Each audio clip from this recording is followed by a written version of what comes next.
بسم اللہ الرحمن الرحیم۔ پیارے بچوں السلام علیکم۔ ہمارا موضوع جو کل سے چل رہا ہے اردو میں وہ ہے اخلاق نبوی صلی اللہ علیہ وسلم۔ حسب معمول پہلے بلند خوانی ہوگی، نئے الفاظ کے معنی آپ سمجھو گے اور اس کے بعد اس کا آج کے لیسن پر ڈسکس ہوگا۔ آپ صلی اللہ علیہ وسلم کے عظیم اور اعلیٰ اخلاق کے واقعات کا گلدستہ اتنا خوشنما ہے کہ جہاں سے چاہے پھول چن لیجیے۔ یہاں چند واقعات کا ذکر کیا جاتا ہے جن لوگوں کے شر اور ظلم کی وجہ سے آپ صلی اللہ علیہ وسلم کو مکہ معظمہ سے ہجرت کر کے مدینہ منورہ جانا پڑا تھا۔ فتح مکہ کے بعد آپ صلی اللہ علیہ وسلم نے ان کو معاف فرما دیا اور کوئی بدلہ نہ لیا۔ ایک مرتبہ ایک منافق نے قتل کرنے کے ارادے سے آپ صلی اللہ علیہ وسلم پر حملہ کیا، لیکن وہ کامیاب نہیں ہو سکا۔ حضور نے اس کو بھی معاف فرما دیا۔ ایک بار آپ صلی اللہ علیہ وسلم بازار سے گزر رہے تھے۔ ایک صحابی نے آپ صلی اللہ علیہ وسلم کی خدمت میں حاضر ہو کر عرض کیا، اے اللہ کے رسول صلی اللہ علیہ وسلم، مجھے آپ صلی اللہ علیہ وسلم سے کچھ مشورہ کرنا تھا۔ اگر آپ صلی اللہ علیہ وسلم تھوڑی دیر کے لیے یہاں ٹھہر جائیں تو میں بازار سے سودا سلف خرید کر گھر رکھا ہوں۔ حضور نے فرمایا، میں یہی ٹھہر کر تمہارا انتظار کرتا ہوں، جلدی آنا۔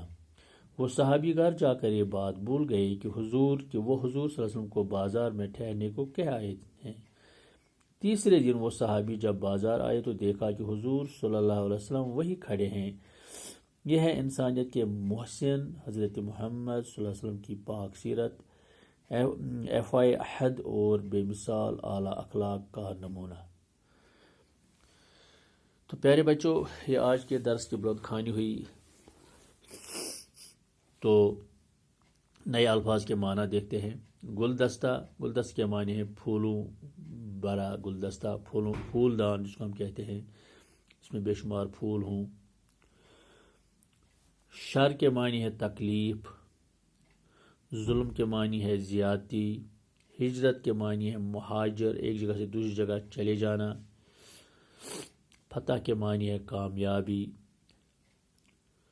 منافق ہو گیا جو ایک کی بات، جو پیٹھ پیچھے باتیں کرتا ہے، کسی کی شکایت کرتا ہے۔ صحابی ہو گئے وہ لوگ جو پیارے نبی صلی اللہ علیہ وسلم کے ساتھ اٹھتے بیٹھتے تھے، جو اس پیارے نبی کے زمانے میں پیارے نبی کے ساتھ ساتھ ہوا کرتے تھے۔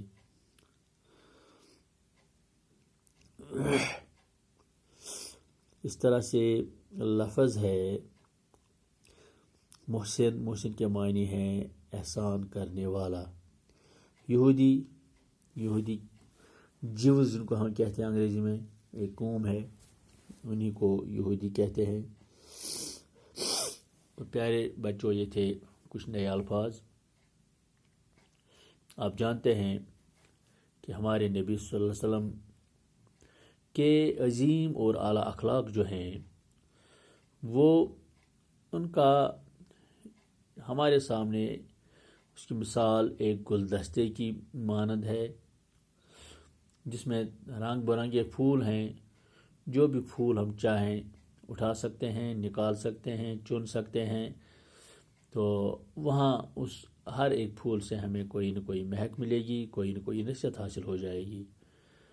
جن لوگوں کے شر اور ظلم کی وجہ سے جنہوں نے آپ کو تکلیف پہنچائی اور آپ صلی اللہ علیہ وسلم کو مجبور کیا مکہ سے مدینہ ہجرت کے لیے، لیکن جب آپ فاتح ہو کر واپس یہ مکہ معظمہ تشریف لائے، یعنی فتح مکہ کے وقت، تو آپ نے تمام غاصبوں کو، تمام ظالموں کو، جنہوں نے حد سے زیادہ ظلم کیا تھا، نہ صرف اسلام کے ساتھ، نہ صرف مسلمانوں کے ساتھ، بلکہ آپ صلی اللہ علیہ وسلم کے ساتھ بھی، آپ نے ایک ایک کر کے ان سب کو معاف فرمایا۔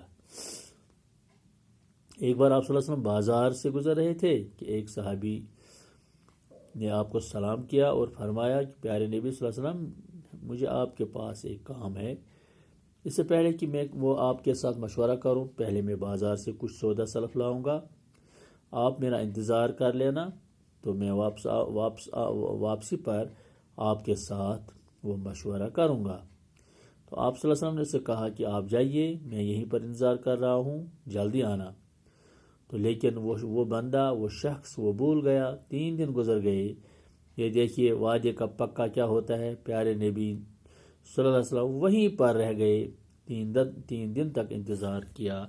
تیسرے دن اس شخص کو یاد آ گیا کہ میں نے پیارے نبی سے ایسے کہا تھا، تو وہ دوڑ کے آئے اور پیارے نبی وہاں ویٹ کر رہے تھے۔ اس کو کہتے ہیں ایفائے عہد، اپنا وعدہ پورا کرنا۔ پیارے نبی صلی اللہ علیہ وسلم نے اسے کہا تھا کہ میں آپ کا ویٹ کروں گا، اور برابر کیا تب تک جب تک وہ واپس آیا۔